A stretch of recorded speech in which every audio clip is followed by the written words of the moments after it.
Just too much. Finally, someone who gets it. Finally, someone in the WNBA who understands this thing called business. The WNBA has seen plenty of scuffles, cheap shots, and moments where tensions boil over. But what Sophie Cunningham did to Jacy Sheldon wasn't just a scuffle. It was a spectacle. It was the kind of moment that doesn't just live in the game film. It lives in memes, in highlight reels, and in the heads of fans who suddenly realize that basketball isn't always about clean passes and pretty jump shots. Sometimes it's about humiliation, dominance, and one player reminding another that fake toughness has consequences. From the jump, Jacy Sheldon thought she was going to carve her name into the night. Of course, Sophie Cunningham owned Jacy Sheldon from the same game that Marina Mabrey did the massive body slam into Caitlin Clark on. She tried to set the tone with a little shove, a little swipe, a little cheap foul to show Caitlin Clark she wasn't backing down. But before the dust could settle, before fans could even process the foul, Sophie Cunningham appeared like a storm, rolling in from nowhere. Sheldon wanted to play villain, but Sophie took that script, shredded it, and wrote her own. What Sophie delivered wasn't just a clapback. It was a demolition of Sheldon's image, her posture, and her attempt at swagger. Sophie didn't just play basketball. She staged a comedy special live on hardwood. The beauty of this humiliation wasn't that Sophie exploded with rage. No, what made it sting worse was how casually she dismantled Sheldon. It was like brushing lint off a jacket, like swatting away a fly. Sheldon came in with fire. Sophie responded with a smirk, and that contrast was unbearable to watch. The scoreboard stopped mattering for a moment because everyone in the arena understood what was happening. One player had just stepped into the danger zone without realizing she was face to face with the WNBA's new enforcer. Think about it. This all happened in the same game where Marina Mabrey absolutely body-slammed Caitlin Clark. A hit so violent, it felt more like an NFL highlight than basketball. And of course, later in the game, Sophie Cunningham would take her rightful place as the Indiana Fever enforcer, and I believe took the first step to her becoming the second most popular. That was chaos enough. But Sophie Cunningham's response to Sheldon elevated the drama into a saga. While Mabrey was busy checking Clark into the floor, Sophie quietly and decisively carved out her role as the Fever's protector. She didn't ask for the role, she claimed it.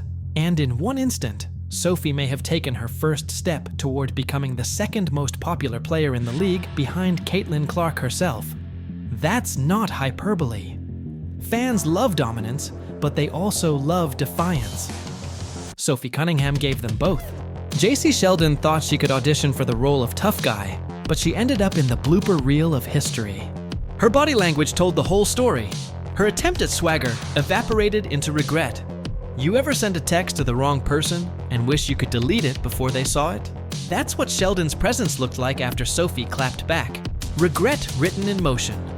And Sophie? She barely blinked. That's the part that made it sting.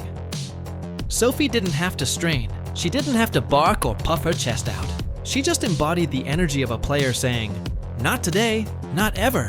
It wasn't just humiliation for Sheldon, it was exposure. Every fan in that building, every announcer on the call, every player on the bench, they all felt the shift. Basketball court.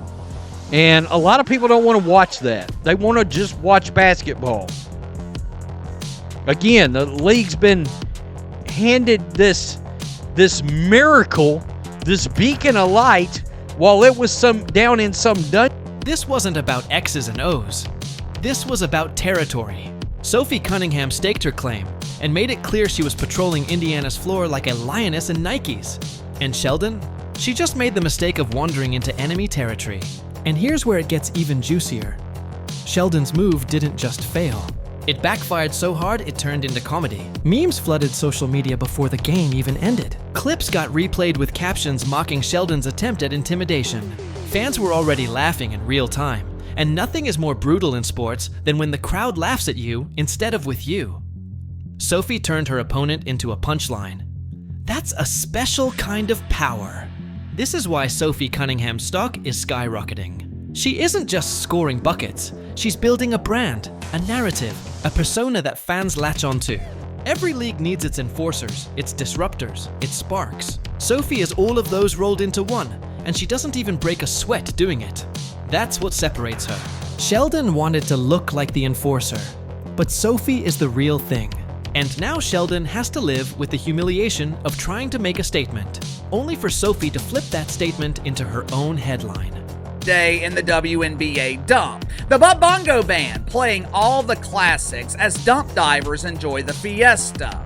We will miss layups. Or my new personal favorite, it's the remix to Ignition. Think about what this means for the Fever. Caitlin Clark has already brought the spotlight. Every arena sells out when she shows up. Every highlight is dissected, praised, or criticized. But she can't carry the load of protecting herself every single night. Enter Sophie Cunningham, the player who isn't afraid to get in the mud, to draw the line, to make it known that if you target Clark, you're going to deal with her. And let's be real, fans eat that up. Sophie is stepping into the role of enforcer at exactly the right time. If part 1 of this saga was Sophie Cunningham sending a message, then part 2 is her cementing that message into WNBA history. Because this wasn't just about one highlight, one clapback, or one cheap shot gone wrong.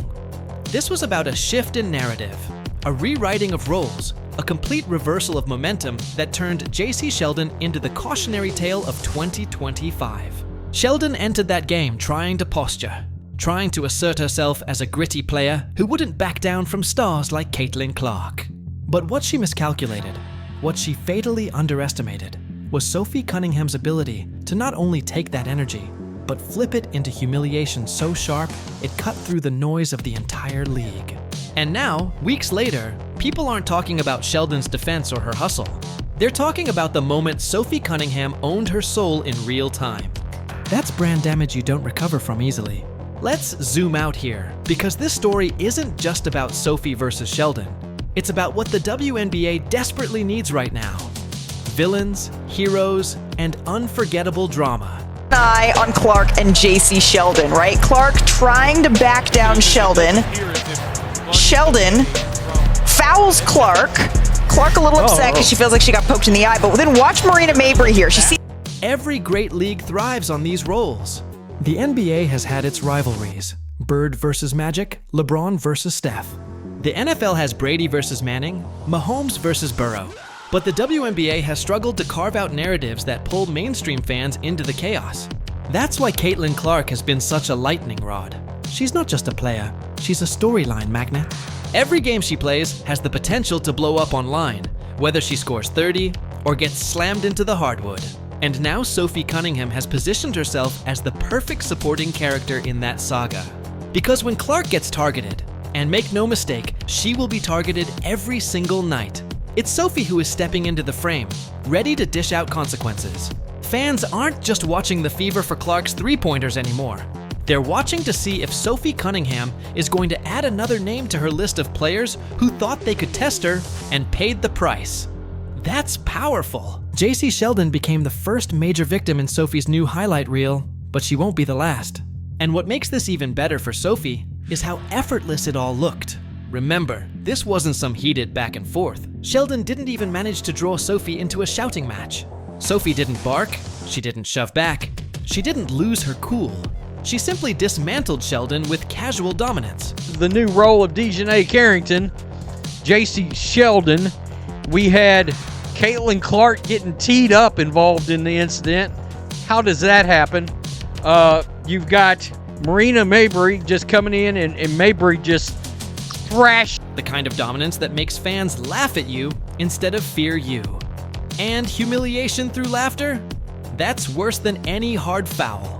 When the crowd laughs, when social media clips get edited into TikTok parodies, when group chats roast your attempt at toughness, you don't just lose the battle, you lose the narrative. Sophie Cunningham understands that better than anyone. And she weaponized it in real time. Meanwhile, Sheldon's teammates must have felt the embarrassment ripple through the squad. It's one thing when your opponent gets the better of you physically. Fans can respect toughness, even in defeat. But when your attempt at toughness gets turned into comedy, that's when the locker room starts to shift uncomfortably. That's when teammates avoid eye contact. That's when the whispers start. Did she really think she could take Sophie? That's a dangerous place to be in a professional league where reputations define careers. Sophie knows this too. She knows that intimidation is a game within the game. She knows that when she puts someone on blast like Sheldon, the next player who thinks about trying the same thing will hesitate. That's psychological warfare. And in basketball, that's everything. You can see it already. Other players are noticing Sophie's energy, her willingness to check dirty plays with a smile, her ability to own the moment. And while Sheldon is busy trying to scrub her name off social media, Sophie is riding the wave of new fans, new respect, and new opportunities. Of course, Marina Mabrey is going to get ejected because that was unwarranted. She literally came out of nowhere and chucked Caitlin Clark. There should be a flagrant one, of course, on Jacy Sheldon because she swiped. This is how careers change overnight.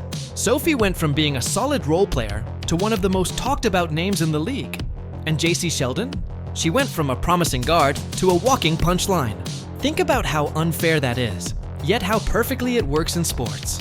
One play, one moment, one humiliation can define you. And right now, Sheldon's definition is written in bold letters. Embarrassed by Sophie Cunningham. But let's not stop at humiliation. This moment has real implications for the Fever and for the WNBA as a whole. The Fever now have an enforcer, a player who can protect their franchise star and bring some edge to a league that desperately needs it. The WNBA has been criticized for being too soft, too focused on fundamentals without enough entertainment. Sophie just threw that criticism out the window. She gave fans WWE energy on a WNBA stage, and people are eating it up. Clips of her clash with Sheldon are circulating not just in basketball. Shit won't be no shit! Shout out to the Indiana Fever. I'm feeling good, folks. Welcome to WNBA Fight Night, or as some people are saying, WNBA Raw.